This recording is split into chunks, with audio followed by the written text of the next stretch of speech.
Кошунан мыйзамсыз курулуш куруп жатса кандай кыласың?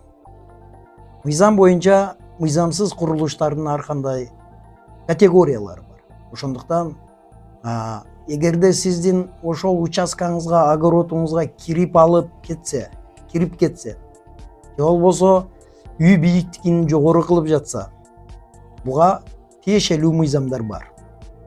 Мисалы, эгерде огородуңузга кирип алган болсо, сизде архитектура курулуш башкармалыгына арыз жазып, ал жерден келип ченетип, акт түздүрүп, ошол эле органдын өзүнүн контролдоочу ыйгарым укуктуу органдары бар. Алар тарабынан келип, ошол мыйзамсыз курулуш кылгандыгы үчүн протокол түзүп, укук бузуулар боюнча айып салыныш керек.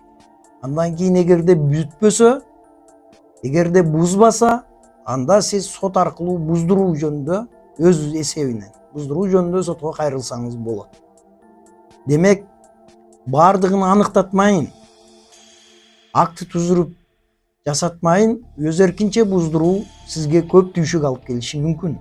Сиз ошондуктан биринчи тиешелүү органдарды чакырып, ал жерде актыны түздүрүп, андан кийин аракет жасаганыңыз туура болот.